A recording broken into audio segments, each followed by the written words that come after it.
And away we go. Hey everybody, how you doing? This is Jeff, Junior Hockey Live tonight. Wrong broadcast, wrong time. Let's bring the other man in. Let's bring in Bloomer. Let's put him in there. Hi Bloom, what's up? Hey Jeff, how's vacation going? I'm here.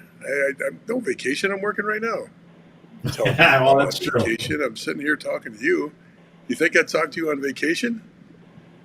Yes, I do. I Yeah. actually do. Well, we have actually talked several times in the last couple of days. I guess I can't get away from you there. Well, welcome everybody. This is Junior Hockey Live. We talk every Wednesday, except we'll be slowing down for the summer here and picking back up late August. I think we'll do one more after the NAHL draft, and then we'll pick up right after that. So the draft is on the 12th. What day of the week is the 12th? Is it Tuesday? Wednesday maybe. Wednesday? Okay, so we'll probably, I don't know, will we be able to broadcast right after the draft? That's going to be tough. It might have to put the way that draft bleeds on. We might have to, if we go live, have to go later in the day because that thing. I think it starts normally around like 12 or 1 o'clock, and it'll Yeah. go till 6 p.m. for sure. Yeah, so why don't we do that? We'll plan on going next week, but we'll do a special edition late one. We'll put a message out for everybody on that so they know what time we'll be broadcasting. Before I go any further, I just put in the notes or in the comments, maybe you guys can see it. Tell me if you can. I'll just post it again. Here is a link to Restream. If you click on that link, you can set your Facebook up to the Restream, which allows us to see your name instead of just Facebook user. So I know a lot of you, when we talk to you, we're saying, hey, we don't know who you are. And you're like, well, you should know me. I've posted 38 times in the last 2 weeks. Well, now you can just click that link. It'll set it up so you can actually, in fact, already, just so you know, look at this. We saw the link. It's coming through. And that's awesome. And we've actually seen people as they're putting their comments on now. What a big change, man. Technology. I I love it. like it, and I honestly can see the comments on the right hand side from Matt. So that's a first for me. So something's working. Well, I can't tell you that I know technology. Might know a little bit about hockey. So anytime you want to step up and start fixing this stuff yourself there, Bloom, you can. I Okay. think I know less about both hockey and technology than you do. So I don't know if you're Oh, putting me in the right spot. okay. So, hey, Matt, thanks for telling us you're watching on YouTube. That's really cool to know that it's, we know we broadcast our YouTube channel, but it's nice to know that you can do your comments through there too. So very cool. We've just made a big step in our technology, and hopefully, who knows? Maybe in the next week or two we'll have some more announcements for technology coming up. We'll see as we go along. So tonight, what we do is we open this up for you. We've got a small audience right now. We usually build as we go along, but if you have any questions about the time of year, the process, you got questions about teams, leagues, how things are coached at different levels. This is the night for you. We'll fill in with some banter. We'll talk about some things that happened this last week. But in the meantime, if you've got specific questions you want to ask, just go ahead and ask. Type them in. If you just want to say hi, and tell us where you're from. We'd love to see those kind of things come across the screens too. And that's it. Jump on, tell us what's going on in your world of hockey, or just say hi, or throw us a question. We'd love to get involved and interact with you tonight. That's why we're here, is to give you a little bit of insight and feedback from two guys that do this quite a bit. So, Mike, tell us a little bit about your week. Tell us a little bit about, you and I talked about not getting into the weeds, but people are going to want to know. We can't just ignore the fact that we did our pre-draft, and I wasn't there. I had to attend a wedding with some rival Null teams that are in my family, which is never fun. But anyway, the wedding went well on my end. Tell me a little bit about how the pre-draft skate went. Yeah. So I think I'm still feeling the effects of the weekend. For those that have done this before, and probably even some of the kids and the families who were in the pre-draft camp, I mean, those are long days, and it's a lot of fun. But being in an ice cold rink for probably 6 to 8 hours straight because they're just game after game after game after game, and then obviously going back to the hotel and basically working more and trying to get everything finalized for what the team's going to look like for next year. It takes a lot out of you. Of course, there's always going to be a little bit of time for some pops and some interaction amongst the staff and the coaches and whatnot each night. So that kind of keeps you up later, and they're quick turnarounds. But the camp overall was awesome. Being able to see these kids go out there in an unstructured environment, and get to see kids from all over the place come in and play with not only the kids here locally in Chicagoland area, but we had kids from New York, we had kids from other countries, Sweden, Finland, maybe Czech, Finland and Sweden for sure, possibly Slovak, and it's just cool to see how these kids come out and perform. The one thing that I'll say that in a previous podcast that we talked about having hotel issues, and we talked about different things that just kind of pop up at an event that a staff is going to have to kind of work through. That it seems to happen every year. One that's been something we haven't experienced before, but we had a handful of kids that signed up, registered for camp, paid their money. We obviously send out all the communication of when the games are, which team you're on, all these different things. And they no called, no showed. So they essentially ghosted the event. And I can't tell you how that throws a corkscrew into things because, number one, you're getting to the registration table and you're basically seeing a handful of kids who haven't checked in.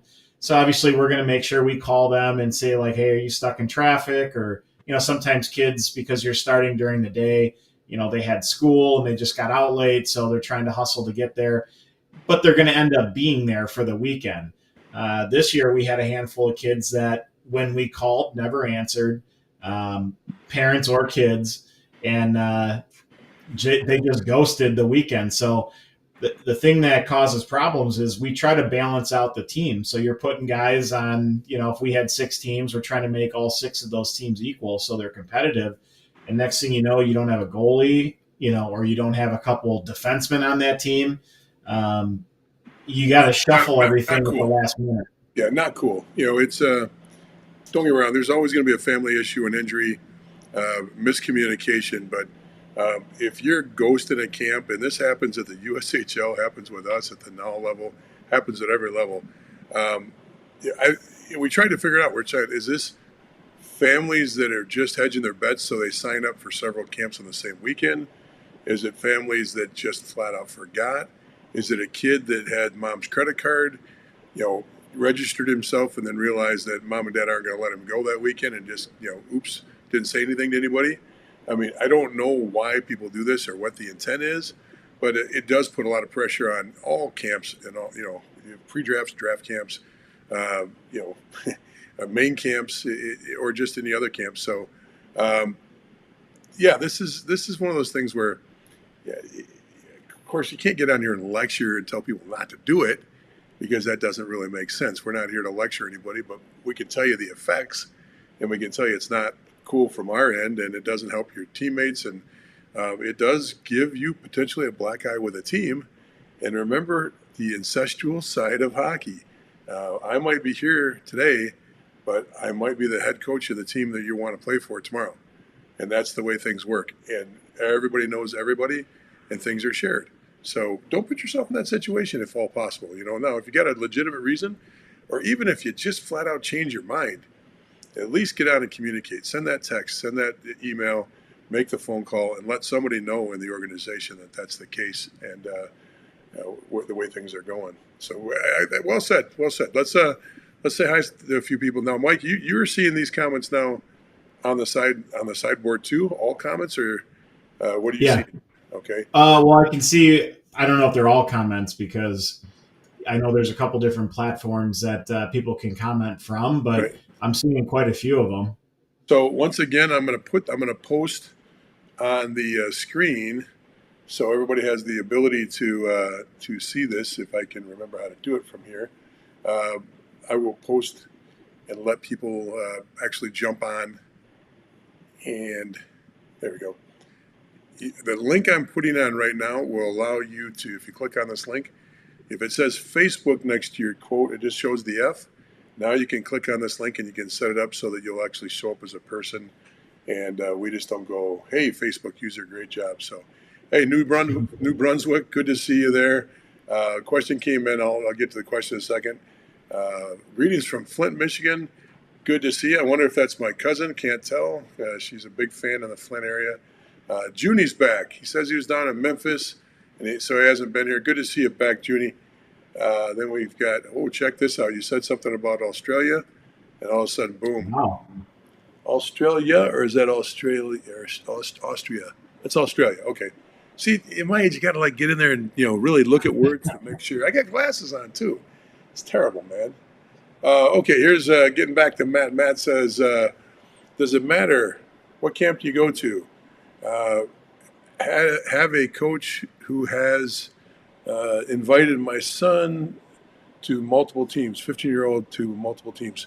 Okay, so the question is, does it matter which camp you go to? At 15, if you get invited to a USHL camp at 15, it means something, and I'd probably go to a USHL camp at 15 if you get invited. That makes sense.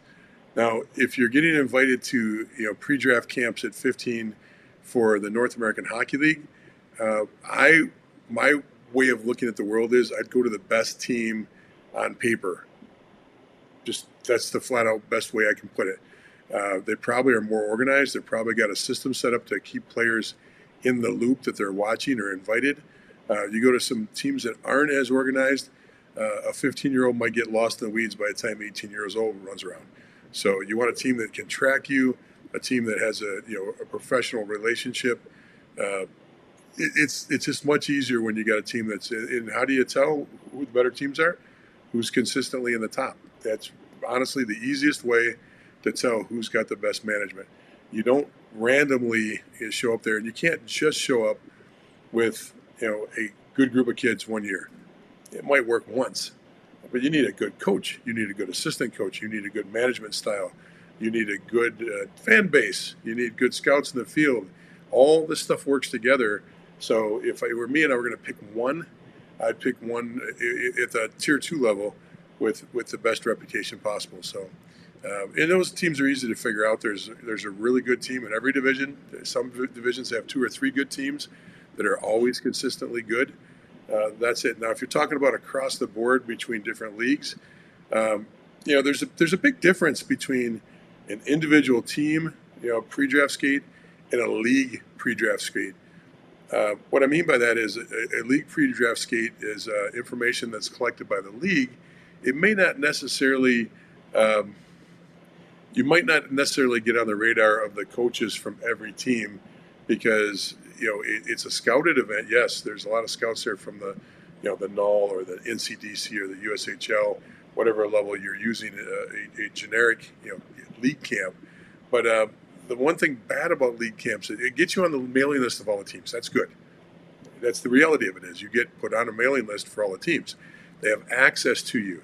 There's film on you, and many of, if not most of the teams will watch the film of the showcase if they did not have somebody live there. And if they have somebody live there, that's also good. But not every team, not all 30 teams or whatever we've got now, attend these league showcases. Why? Because some of them are still in playoffs. So some are still playing. They don't have the ability to get their staff there because they're trying to win a Robertson Cup. So I guess the bottom line is, if I were going to go to a league event, I'd go to a league that I know I'm suited for first. That always makes sense. You might get invited to the USHL. That's great, and I don't behoove anybody from doing that. Or I don't tell anybody not to do that, I should say. But if I know that the reality is I'm going to be playing at a tier 3 level, I'd really, really want to be at a tier 3 showcase. Mike, usually have different opinions on these than I do. What do you think? Well, first, I would agree with you where you kind of have to have an understanding of where the ability is of your player. And I say that where, obviously we know the age, in this example, it's a 15-year-old. So if you're playing AAA and you're kind of middle of the pack on your team, it is good to go to a USHL camp because you're going to get that experience and that exposure. But if you're kind of middle to the pack or to the bottom of your AAA roster, or you're a AA player or a high school player, um, your expectations probably shouldn't be that that you're going to make the team. It's more, I want to get my name out there. I want to get the experience of being in a camp like this. But I also want to get like a measure of like, where am I compared to some of these elite players, and how far of a gap is it between where they're at and where I'm at. That's something that you can really gain from a camp like that. The other thing is at all of these different USHL camps, you're going to have a lot of null teams in colleges that are also there watching and scouting that event.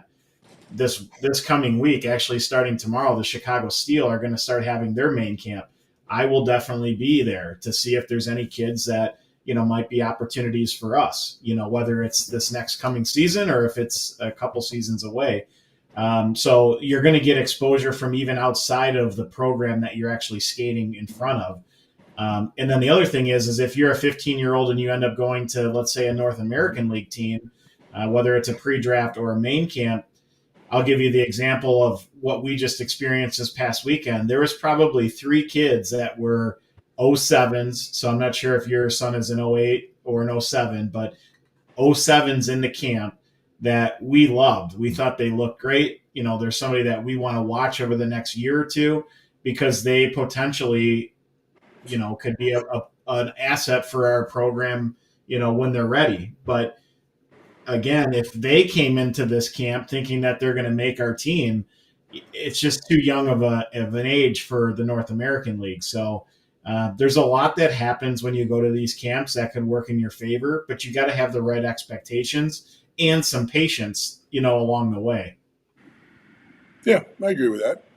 I agree with that. Once in a while, we get on the same page on this stuff. Good question. I really like that question. I think another question popped up here about the CSH. Is it the CSSHL? I think it's the CSSHL. Let me see if I can hear it as. Okay. Do you cover the CSSHL? Yeah. Yes. It's a recruited league, and it's a league that, for those that don't know what the CSSHL is, and I always get it wrong when I say that, the CSHL is the Canadian Sports School Hockey League. So these are the, I think they're across the nation now. I think they go from coast to coast. But it's Bishop College that's in Quebec. It's BWC that's in British Columbia. Calgary International Hockey Academy is one that's out there now. You got all these different ones, and some of these names you might know that are a little bit more like the Ed School has been around for quite a bit. That's out in Calgary. Now you've got the Indigenous Sports Academy, Mount Academy. These are just a few names I'm throwing out there as I'm looking through the list. Notre Dame Hounds. Everybody knows the Saskatchewan Notre Dame program. And then I always get this one. Is it Okanagan? Is that how you say it? But they've got a couple academies out there too. They're in. I know they've got one in Ontario, and I think it originally started out in either BC or Alberta. And then you got the OHL team, or OHA, the Ontario Hockey Academy. It's out there too. Yes, these are highly scouted programs. Mostly, it's kind of an inverse order on these programs. If you got a really good team that plays in these teams, they're getting scouted by Division One, maybe simultaneously or even before the junior programs get to them, because the Division One guys love to watch this league and they spend a lot of time watching it. Now, regionally, when I say regionally, like I live a couple hours from Toronto, so I'll get to see the Toronto-based teams that are in this league. I'll see OHA play. I'll watch them play, and these teams interact with other leagues. These teams interact with different U.S. prep programs also. So a lot of these teams are well traveled. They spend a lot of time on the road. So yes, they do get looked at. They do get recruited, and there is nothing wrong playing with these academies. But you do your homework just like you do with any other league. There's some of these academies that don't produce many players to the Division One level, or even to the higher junior levels. and there's other ones that are just spot on. They're just time after time after time. They're doing a great job with their recruiting of the players they bring into their program, but also they're doing a good job of output where they're putting players in their outplacement. So how do you do this? I think we've covered this a lot of times on a lot of videos, but it's pretty easy. The reverse engineering of this is you go to elite prospects. Now, I'm in a hotel room. I don't have multiple screens up, and it's very difficult for me to show you on screen how to go about this on elite prospects, but I'll walk you through it. Go to elite prospects, pull up the league that you're interested in. So if it's the CSSHL that you're interested in, pull that league up. Scroll down the page to the first green button on the left, which brings up individual players. When you hit that button, it allows you to go up to the top of the page and put in criteria that you want to search by. So you can search by any players or any leagues that you are currently looking at playing in before you get there. And then they take kids from, they only take kids out of the GHL or the GTHL out of the Toronto area. So what kind of players they're looking at that they put in there. Now you'll probably find in most of these academies, they're selective. Some are very regional in their where they pick from. Others are very international in their makeup. So it's up to you to kind of look at those things. Now, to know how well they do, go to the Division I side of things. Go to Elite Prospects, pull up NCAA Division I, go down, click on the green button on the left, pull up individual players, and that'll give you the screen up on top to sort by. And then you sort by up on there, you put CSSHL in and click the button so it sorts out all the players that are in Division I hockey that have played in this league for any of these teams. Now, that gives you a real good basis of how many guys are out there, what teams are putting players in. And you can do that for juniors too. You can put a certain junior league in. You want to know how many are playing in the BCHL. You want to know how many are playing in the AJ. You want to know the Ontario Junior Hockey League. You want to know the U.S. leagues. You can type in any one of those leagues up on the top of Elite Prospects and then sort by. Now, when I say that, remember, you have to be in the Premier Elite Prospects. You got to pay a few bucks to get that search engine ability so you can reverse engineer. Is it worth it? If there's anything that I can guarantee you is not a money grab, it's that Elite Prospects button. They're not a sponsor yet, Elite Prospects. They're not a sponsor yet, Elite Prospects. Should I say it one more time to get that emphasis out there, or do you think they got it? Because I know they watch. So anyway, I hope that helps. Mike, you got anything to add to that? No, I just was trying to pull it up real quick on my own side. And it looks like if you look at from that league at the U18 level, how many kids played in that league that end up in Division I? There's about 84 kids that are players and about 9 kids that are goaltenders that end up playing NCAA D1 coming from that particular league at the U18 level. Okay. So that's pretty good. Yeah, that's not bad at all. And there's a couple NHL draft players on this list also. So it's definitely a good league for sure. And that trick works for any league. You just basically, you should always reverse engineer where you want to go. So if I'm 14 years old and I really, really want to go to University of Wisconsin, okay, the first thing I should be doing as a family is pulling up the University of Wisconsin and looking to where all those players came from, okay?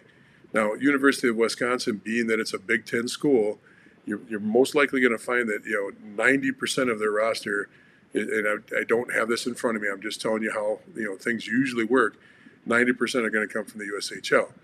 So then the next part of that would be is to step back and go, okay, how do I get to the USHL? Where do they pull their players from? And do the homework there. So you're just looking at every level and working back to put yourself in a situation where, remember, the way I believe the world works in this is put yourself in a situation where statistically the odds work the best for you. Okay, you're always going to hear somebody say, "Yeah, but my cousin Bernie had a friend that made it all the way to NHL and he never played past Bantam House." Okay, sure. Okay, it happens. There's always that guy out there that made it through the system. Now, do you want to be the 1 in a million, or do you want to be the one that makes it with the way 80 or 70 or 60% of players make it? And the answer is you want to be where the statistics are in your favor. Period. That's just the world works that way. If I want to go to Harvard, I'm probably not going to go to the worst possible school possible to try to get there. If I want to go to Harvard, I want to go to the best prep school I can, if that's really, really what I want to do. So, does that help?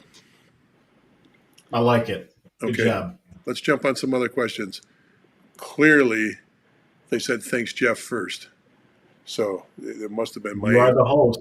I'm just the talent. You're just a talent. Okay, Troy asks. Oh boy. What are your broadcast times? Let's just take that first. What are our broadcast times? So we try to do this broadcast every Wednesday. For the most part, they're all available on YouTube. You can go to Junior Hockey Live and pull them up on YouTube. You can go to Junior Hockey Advisor and pull them up on YouTube. They're also available on their Facebook discussion, Junior Hockey Advisor's Facebook discussion page. So if you go to YouTube, please just make sure you like and subscribe. I know you hear that hammered to you all the time, but we're on the cusp of getting over that 1,000 on there. Our audience is huge on Facebook, not so huge on YouTube. So we're trying to grow that audience to catch up with our Facebook. So that was the first part of the question. And this, well, you didn't answer it completely. We're live at 6 p.m. on Wednesdays Eastern Time, yes. 5 p.m. Central Time. Nobody cares about the Central Time you live in. Okay. You're in Central Time right now. So that's only because I'm on vacation today, didn't they? Yeah, I would have been way off on starting this broadcast if you had reminded me. Okay, Troy's second part of the question was, from a scout's point of view, what are your thoughts of a player going to the EHLP, which is the EHL's premier division, from the NA3HL? Does optics look good if observed via elite prospects for that player? Well, there's a lot of things you got to factor in here. What is your overall outcome? Now, the EHL tends to be, remember, there's always two different kinds of leagues. There's a league of ascension in junior hockey, and there's a league of that's it. It all stops right there league. And that's the league where you don't move up and they don't want you to leave and they want to keep you in there. They retain you in there.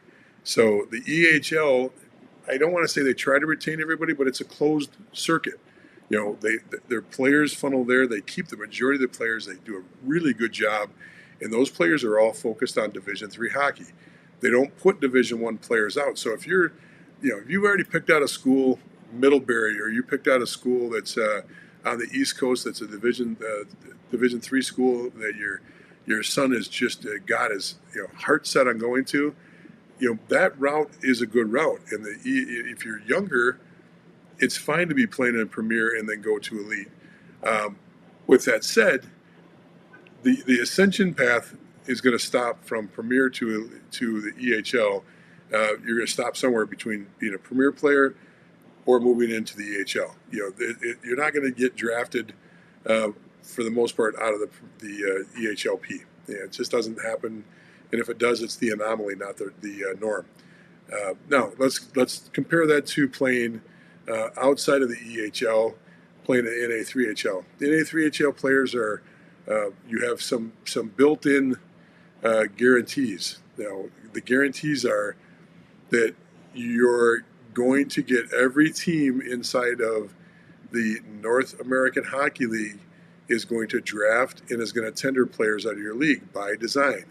That means there's a lot more emphasis to pull kids up. Now, percentage-wise, it changes from team to team because teams can get incentives to get 2 tenders, 3 tenders extra from just the 1 tender. You might see one team put 3 tenders in to that league. So it's just not 1 for 1. In other words, if I'm an NAHL team, at minimum I'm going to get 1 draft and 1 tender that come from the North American 3 League.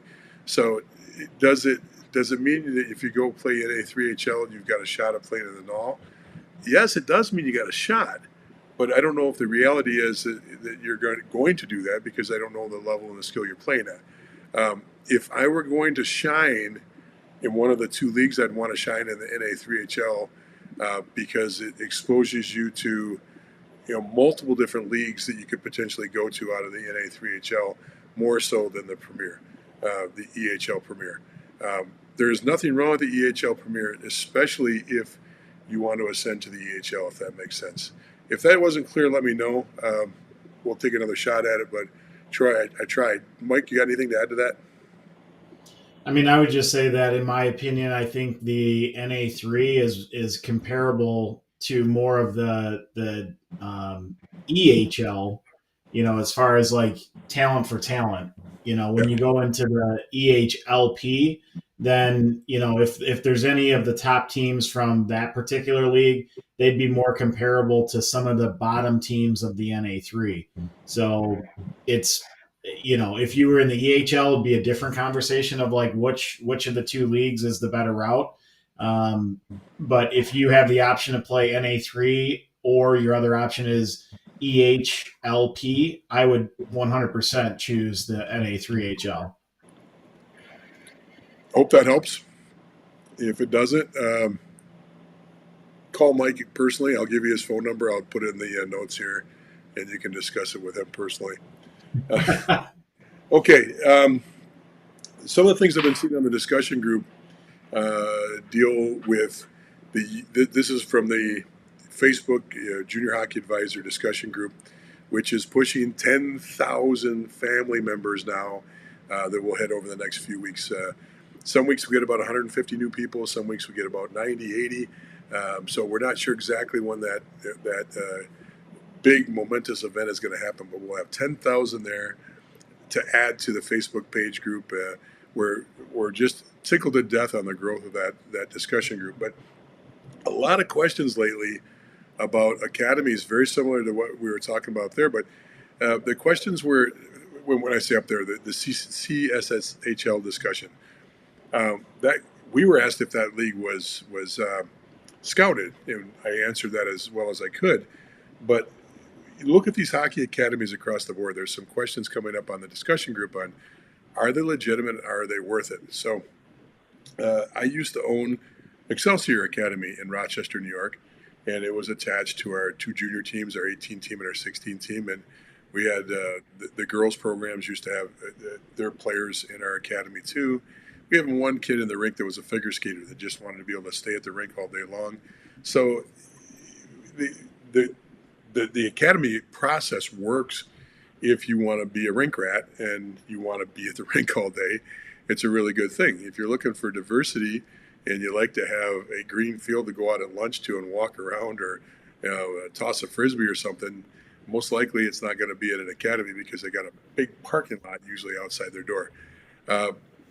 You're not seeing the world the same way. You're really focused on just hockey. I'm not knocking them because I think that they really do play an important part, especially for markets that don't have solid hockey foundations. So you'll see a lot of kids that are good hockey players or aspiring to be good hockey players leave and go to one of these academies because their local area can't support elite hockey, and that's fine.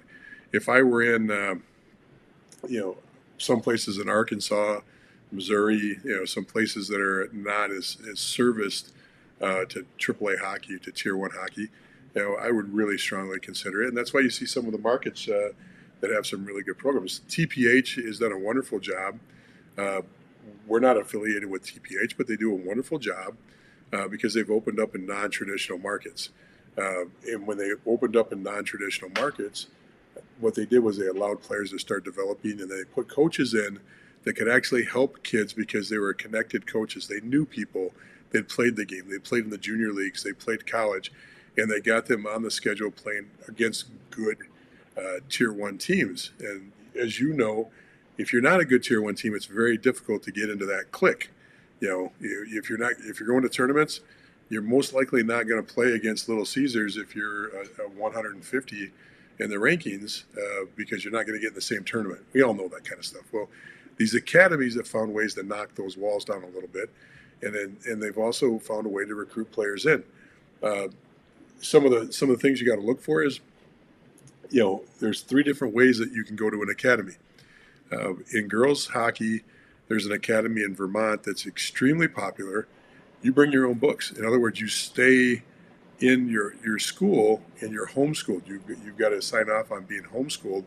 So they have a tutor, and when they go to school for the day or they go into their academic sessions, you're studying the same curriculum you'd study if you were in your home school. So you're basically homeschooled, but just not by your parents. The second way you can go to one of these is academies is bring your own school. So the academy is set up, but they really don't have a online program. You sign up with whatever online program you want, and then they give you academic time during the day to sit in a classroom or to sit in a cafeteria, most likely because it's a hockey rink, or you sit in one of the conference rooms and you work on your academics at that time. The third way is the academy actually has an agreement with an online program, and you got to be careful here too, because just because they're affiliated or they've signed up with an agreement with an academy, there's still multiple layers of academy services. Some it's very generic. It's all programmed work. So you go online, you sign in, and when you're done with the timed reading, then you answer generic questions about the chapter, and then you move on to the next. There's no human interaction. Some it's limited human interaction, and others it's always, you're actually sitting in a virtual classroom. You're actually interacting with the teacher all the time, same time every day, or Tuesdays and Thursdays, whatever the class is. And that is more expensive, of course, but it's obviously, in most cases, the best way to go about it. If you find an academy that does that and still has, certified teachers in the classroom, now, just because you're a certified teacher, you might be a certified teacher in English, but you're still a teacher and you still understand how structure works.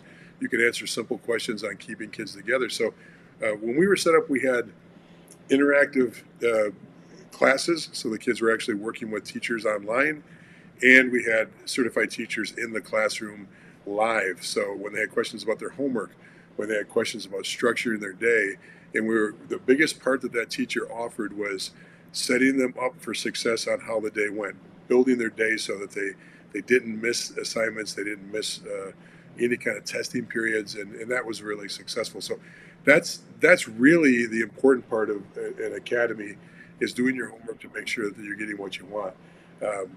You can do it on the cheap. You can do it on the homeschool method. They all work, and every one of these options are all accredited and accepted by colleges. Even the best colleges in the United States accept these forms of education. But it's really up to you as a parent to know what you're getting into. So hopefully that opened the door a little bit. Mike, you got anything to add? Well, I just say that you have to know your player, or I should say your kid, a little bit more when it comes to the academic piece, to which of the options that you laid out you think that would be the best for their learning, and go down that path, because everything is a little bit tailored to a specific type of learning style. And I think that's important to kind of know about your kid when you're reviewing those different options. I will say that if one positive thing happened with COVID, it's I think if you would have asked, a room full of people, how many would have considered going the academy route, like the TPH, or some of those other styles of academies, you would have way less people that would have considered it before COVID. And then the fact that a lot of their kids were at home and doing all their schooling through Zoom and tablets and different things like that, now that became a little bit part of what is familiar to them and what the kids had learned off of. So transitioning into something like that rather than going to a brick and mortar school actually is appealing in some senses. And then you add the whole other layer of, there's a lot of frustration out there with parents and whether it be the curriculum or the different things that are happening within their schools. This is now becoming, I hear it all the time now. So it's becoming something that is a lot more of an option for people. And what that reason is, depends on each individual person. But I rarely heard of it before COVID, and now I hear it a lot, and I would probably guess that there's a huge bump that all of these different programs are seeing, like right now, compared to 5 years ago. Could be. From my perspective, on the East Coast from Florida all the way up, it was extremely popular. 5, 8, 9 years ago, and I say extremely popular. It was enough that you could have an academy in a building. We were in a fourplex ice rink. We had a lot of teams. We were in a good league at the time. Everything was working well, so it worked for us. The reason we chose to move away from it was we moved away from a junior team, and if you don't have a junior team, in other words, we sold the junior team. If you don't have a junior team, you really, that's where most of your market's going to come from, is your younger junior team. In other words, we had, if it would be the equivalent to having a null team and an NA3 team. And the NA3 team usually is your younger team, and there'd always be 40-50% of your players were using those services. So hopefully that helps a little in the explanation. Well, I'll just add a couple other points to it, because I Sure. think the advantage of it from the hockey side is kind of self-explanatory. You're going to be on the ice doing hockey training type practices during the day when the normal kids are in their actual school, and then you have your team practices and everything at night. Typically, so Yes. you're getting double the reps. So that's easy to understand.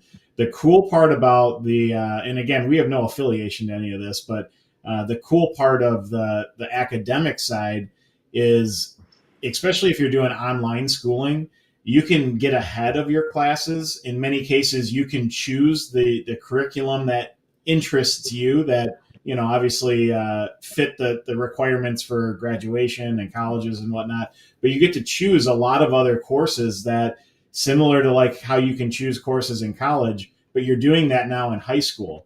And it's kind of giving you a little bit more of a understanding of what you might be interested in studying when you do get to college, because of the different courses that you're taking. Also, these kids are typically playing travel or elite level hockey, which means they have to miss a lot of school. Well, when you're doing this type of a schooling, you can miss a day and you're not going to get dinged for attendance and whatever else. You can either get ahead on your homework, or Yeah, you're you not can catch missing up you're not later. missing You're not anything, missing because anything. if you're in So a it doesn't hurt you academically. if you're in a car or on a bus, you can still be online, you know, in your class. So you should virtually eliminate, no pun intended, eliminate your absences. Um, Correct. Here's the negative, though, and be very careful with this part of academies. Academies sell themselves a lot of time on how much extra ice you're going to get by being in the academy. Extra ice is just like anything else. You can't be indulgent in the extra ice. It's good to have a limited amount of extra ice to work on things, but being on the ice 5 days a week, plus doing your practices, plus playing your games all the time, there is no recovery from that if you do that. We learned the hard way. We blocked 2, maybe 3 hours a day aside. Plus, we had skating treadmills and we had shooting rooms with rapid shot, and we had our weight room. And so we learned the hard way that we just could not function having kids on the ice even an hour a day all week long, on top of their practices and on top of their weekend ice. So we learned that we started tempering the amount of times they're on the ice. If they wanted to go out for a stretch in their sweatpants just to get out there and loosen up a little bit for 20 minutes, 25 minutes, that's different than going out there and putting them through skill drills for 45 minutes and then scrimmage situations and game situations for another 45 minutes. We really backed off on that. So be careful there, because a lot of inexperienced academies still think that ice time is the key. We had a medical doctor on staff that was there every single day, and he really pushed us away from that. And it was the best thing we did as far as the development path of players. And I hate that word development. To see them increase their speed on the ice, their strength, their shot making ability, all those things increase, but it's got to be in limited doses. So we started doing a shooting day. We started doing a yoga day where they would all go down and they would work on different yoga techniques. And we worked on all kinds of recovery techniques. We started teaching them how to do recovery stretching and recovery programs. And it became less about trying to keep up with the judges on how many hours of ice you had. And we had unlimited ice. Ice wasn't an issue for us. It's just you can really kill yourself in an academy if you don't find an academy that offers a well-rounded process for you to become a good athlete. So hopefully that helps. Oh, got to put this on there too. There we go. Troy, you're the man. Okay, you're the man. Of course, it's my. I wanna get my guitar out and put my aviators on and start singing some Jerry Lee Lewis songs and then go fly my airplane. But I'm not gonna do that right now. So You should take the Tigers D and have that hat with a stash, and you'd be Tom Selleck today.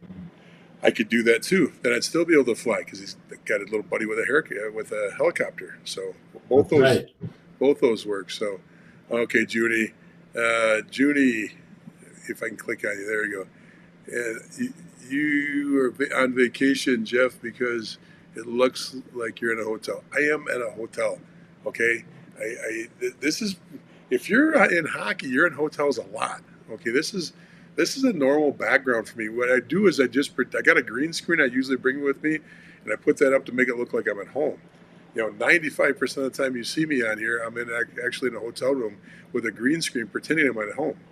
So Boomer will tell you that. That happens quite a bit. That flat screen back there, is that just your iPhone that you have up on the wall? That little Yeah, guy I was back going to there? put a beatbox up there, but that screen works pretty good. Hey, Matt, come on now. You know, Yeah, yes, baby. yes, That's what I'm talking about. yes. He lives in Chicago. He's lived in Chicago almost his whole life, but you're going to give him credit because he hangs a little Red Wings thing on the wall and wears his D on his shirt.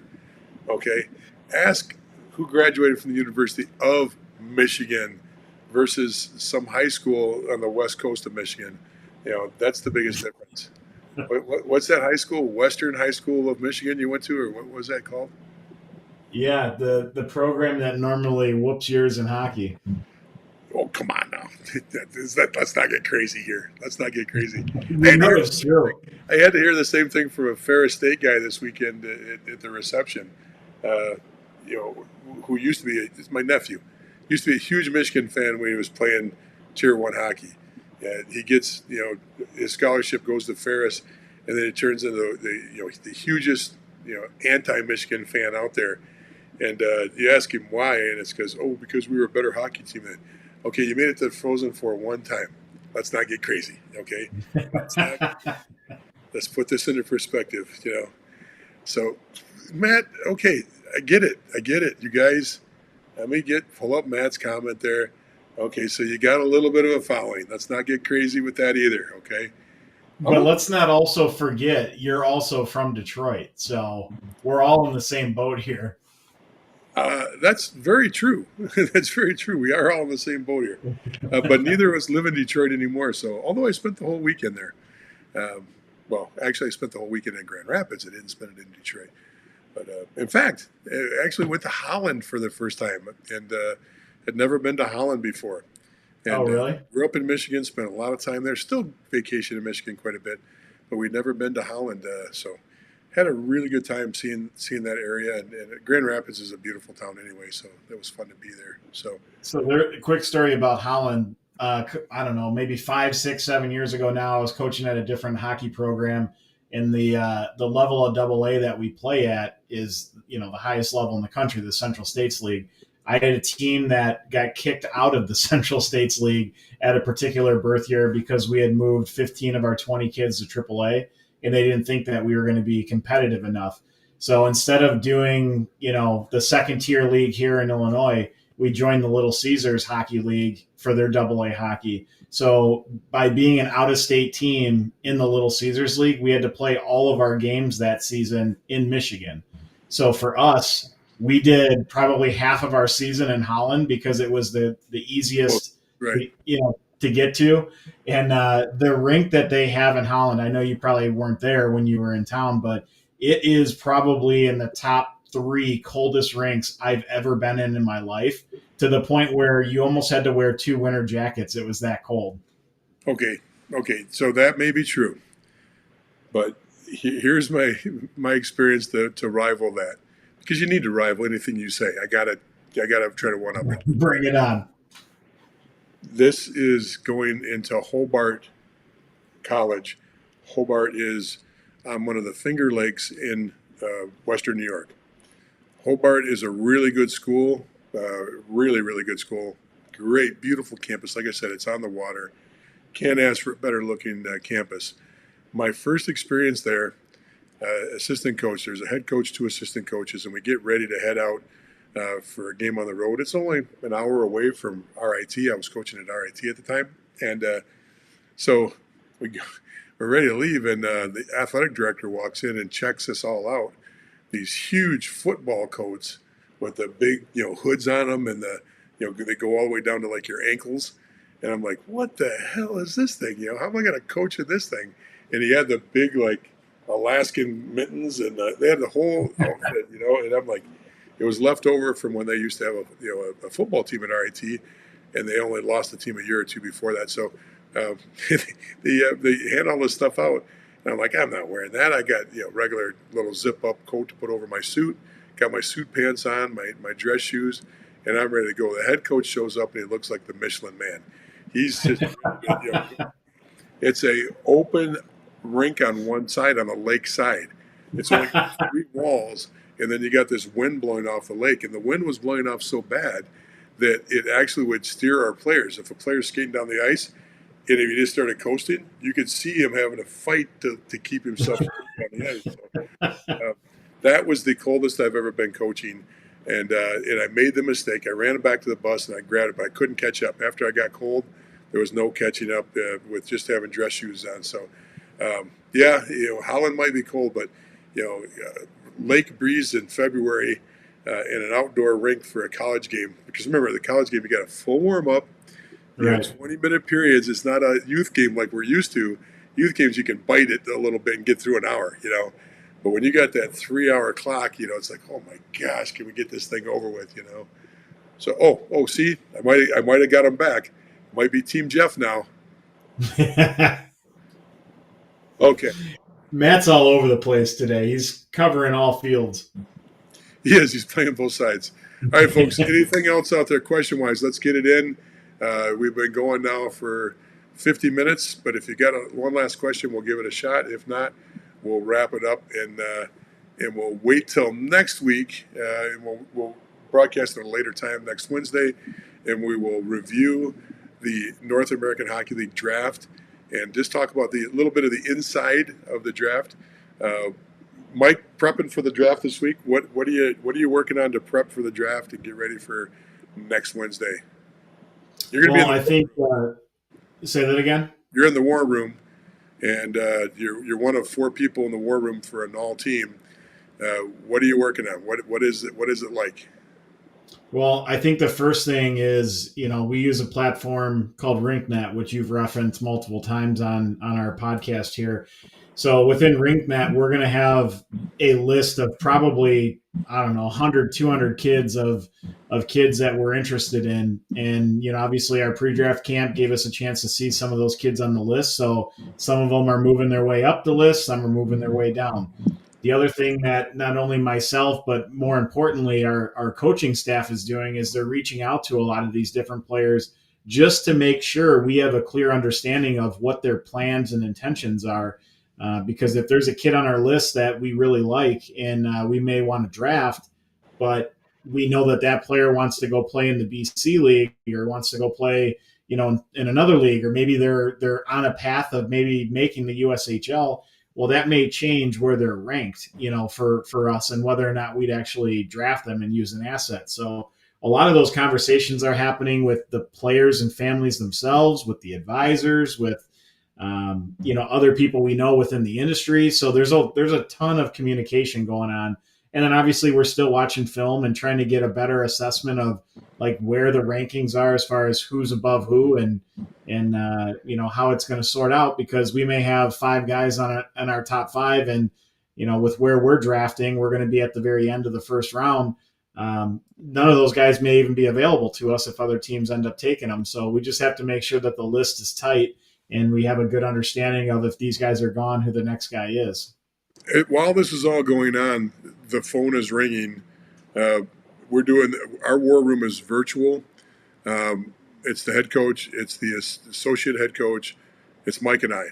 And once in a while, maybe the owner, that could pop in.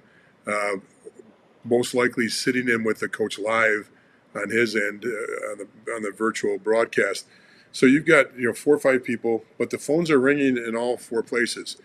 And who's calling? It's advisors calling.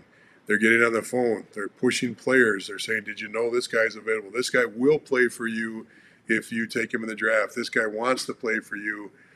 Did you look at it? You really need to take this guy." This is going on constantly throughout the day, and you get the advisors, and you got to take the phone calls because you just don't know what information they can convey to you and give you about what's going on. Maybe they've got information because they just talked to another team and they're willing to share it with you. Who knows?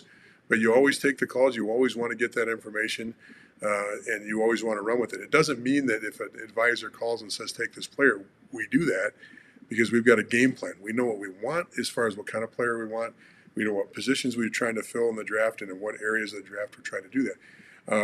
And then I can say probably that plan that you go in with only stays in place for about 60 or 70% of the draft because things change.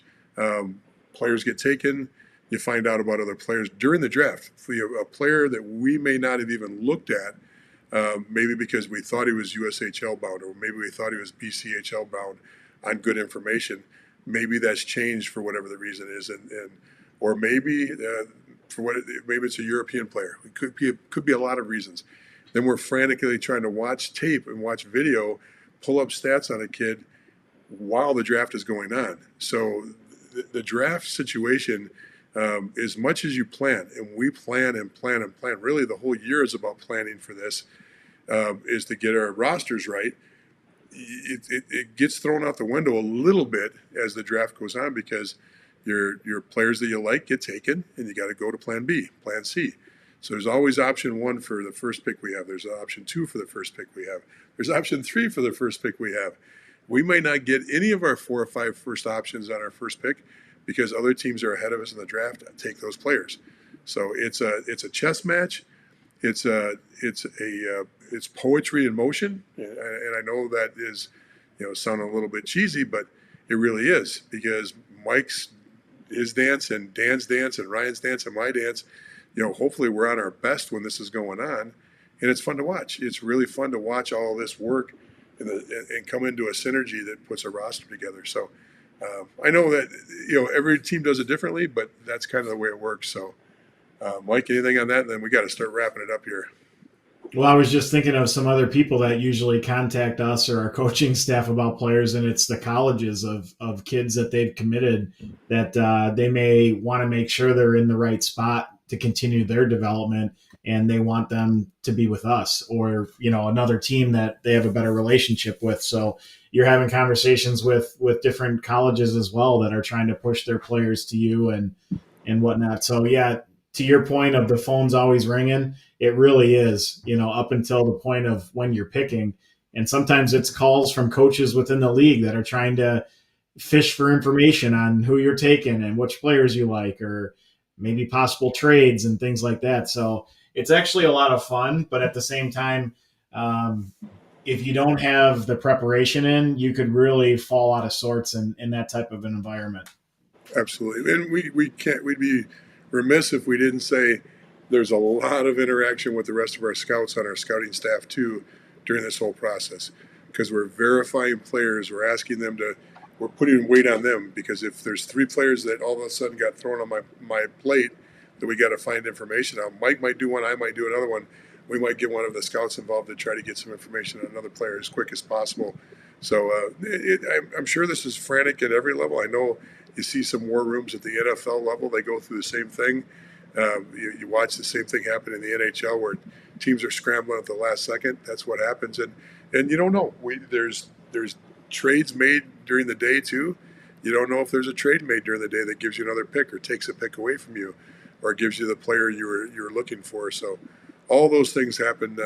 Folks, we can go ahead. And some gamesmanship where if you're talking to kids, you want to find out how many other teams are talking to them. And if there's not a whole lot of action going on with that kid, then even though you really like them, maybe you can wait a couple rounds before you take them and then maybe take a different kid that has more teams that have communicated with them. So, sometimes you win those little scenarios and sometimes you lose them when you think you can wait on a kid and next thing you know, he gets taken and you kind of kick yourself that you made it more complicated than it probably could have been. So you live and you learn and you move on, Yeah. but there's a lot of that going on as well. So Frank's got the last question of the night. I'll throw this one to you, Mike. Do they trade players that are drafted or tendered before the main camp? They can. I mean, you would hope that they wouldn't because, these are kids that they wanted. But, there's times where maybe a kid gets drafted and a team took that player and he does not want to go there. So instead of completely losing that asset, they may put him across the league to say, hey, is anyone interested in this player? Yada, yada, yada. And a trade can happen. Yeah, Same thing happens with tenders. You could have a change in the coaching staff. Something could have happened at home and they want to be closer to home. There's times where that happens, but I would say that those scenarios are not normal. It's right. not like something that happens all the time, but it does happen. It's rare, but it will happen. It probably happens once a year, or limited amount of times a year. I won't say once, but it could happen a couple times. But it's not the norm. You are protected by that team. You are under the control of that team until after main camp. And if you don't make the final 35 after main camp, at the protected list, the summer protected list, then you're free to go back to wherever you want to go to. So a great question to end on, Frank. Hey, once again, everybody, we'll be back next week live after the draft. We'll do a 9 p.m. broadcast just to try to catch up and give you guys a sense of what's going on. Bloomer, once again, great job. Way to keep the show going. If it wasn't for you today, we would not have had a broadcast. So we'll get together. We've got lots of great news coming up over the next few weeks. Make sure you like and subscribe to YouTube. That'll be a big help for us, folks.